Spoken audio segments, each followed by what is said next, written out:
you clicked on this video, that's mean you are very interested about online money making, and I'm pretty sure that you watched a lot of content about it. But in today's video, I'm just not going to talk about how to make money online, but actually how to make unlimited money through online.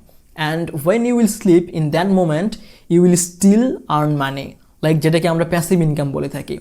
And trust me, আমি কোনো এখানে illogical বা unrealistic কোনো আপনাকে advice দিতে যাইতেছি না।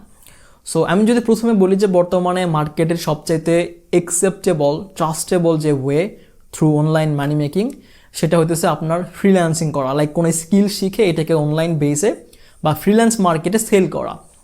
But still freelancing is good, I know, but freelancing is not the best right now. বর্তমান সময়ে এসে ফ্রিল্যান্সিং মোটেও আপনার বেস্ট ওয়ে নয় টাকা ইনকাম করার জন্য অনলাইনে। সো এর জন্য আমি আপনাকে একটা এক্সাম্পল দেই। 1800-এ ক্যালিফোর্নিয়াতে একবার গোল্ড রাশ হয়েছিল। সো ওই সময়টাতে বিভিন্ন জায়গা থেকে মানুষের ডিমান্ড বাড়ে যে ক্যালিফোর্নিয়াতে গিয়ে গোল্ড মাইন করার। মানুষ বিভিন্ন জায়গা থেকে ট্রাভেল করতেছিল ক্যালিফোর্নিয়াতে এসে, অ্যান্ড এই এক্সপেকটেশন নিয়ে তারা ট্রাভেল করতেছিল যে ক্যালিফোর্নিয়াতে মুভ করার পরে তারা গোল্ড মাইন করবে অ্যান্ড বড়লোক হয়ে যাবে। সো ওই সময়টাতে অ্যাকচুয়ালি কেউ বড়লোক হয়েছিল কি না তার কোনো ইনফরমেশন নাই, বাট ওই সময়টাতে অ্যাকচুয়ালি বড়লোক হয়েছিল তারা যারা এই গোল্ড মাইনার্সদের কাছে বিভিন্ন ধরনের মাইনিং টুলস এবং শাবল বিক্রি করতেছিল। আপনি যদি বুঝে না থাকেন আমি ক্লিয়ার করি। সো ফ্রিল্যান্স মার্কেটেও ব্যাপারটা এরকম, স্টুডেন্ট লাইফ থেকে শুরু করে, লাইক স্কুল স্টুডেন্ট থেকে শুরু করে কলেজ লাইফ, ইউনিভার্সিটি, সবাই এখন ফ্রিল্যান্সিংয়ের দিকে মুভ করতেছে। দ্যাটস মিন সাপ্লাইয়ের পরিমাণ বেড়ে গেছে, সাথে ডিমান্ড বেড়ে গেছে ফ্রিল্যান্সিং শেখার। আমি কি বুঝাতে পারছি কিনা জানি না। ওইখানে যেমন মানুষ মুভ করতেছিল ক্যালিফোর্নিয়াতে বিভিন্ন জায়গা থেকে, এখন মানুষ বিভিন্ন প্যাশন থেকে, প্রফেশন থেকে ফ্রিল্যান্সিংয়ের দিকে মুভ করতেছে। লাইক আপনি যদি রাইট ওয়েতে যদি ইন্টেলিজেন্ট হয়ে থাকেন, তাহলে আপনি ওই যে ইকুইপমেন্ট এবং যে শাবল টুলস বিক্রি করার ওইটার জায়গায় আপনি বাংলাদেশের বিভিন্ন ধরনের কোর্স সেলারদেরকে আপনি রাখতে পারেন। What I am trying to say that, এখন আপনি যেটা করতে পারেন যে আপনি ধরেন একজন ভিডিও এডিটর, আপনি অনেক ভালো ভিডিও এডিট করতে পারেন। ফর এক্সাম্পল, উদাহরণস্বরূপ ধরে নিলাম যে মার্কেটে পার প্রজেক্ট ভিডিও এডিটিং $50। এখন আপনার হয়তো বেস্ট ভিডিও এডিট করেন, এর জন্য আপনি হয়তো $60 চার্জ করতেছেন।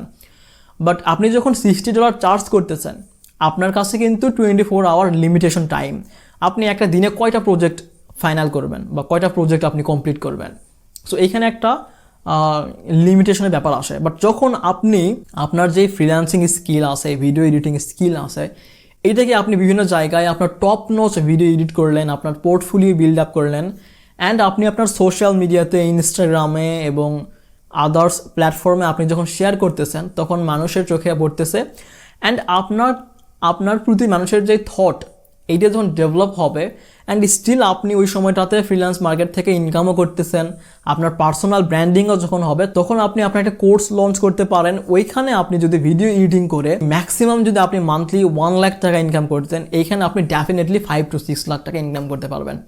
I am just not saying যে আপনি জাস্ট 6 মাস নিজে কোর্স করে 2 মাস ফ্রিল্যান্স মার্কেটে কাজ করে আপনি কোর্স লঞ্চ করেন। নো, আপনি যদি কোর্স লঞ্চ করতে চান, না আপনি যদি ব্লাস্ট করতে চান, বোঝেন তো, মানে বড় আকারে যদি ইনকাম করতে চান, দেন আপনাকে অবভিয়াসলি স্কিলটাকে বুঝতে হবে, মার্কেট বুঝতে হবে, আপনাকে নিজেকে আগে ভালো মতো বিল্ড আপ করতে হবে, স্কিল আপ করতে হবে, দেন আপনাকে কোর্সের দিকে লঞ্চ করতে হবে। অ্যান্ড অবভিয়াসলি এটা যে কোনো নিউ কোনো একটা আইডিয়া মোটেও এরকমটা না। বাংলাদেশে অলরেডি এরকম অনেক বান্দারা এটা অলরেডি করতেছে। এজেন্সিজ মডেল বা ফ্রিল্যান্সিং এর জন্য কোনো কোর্স মডেল অলরেডি তারা করতেছে। But obviously you can do. Don't rely on only freelancing.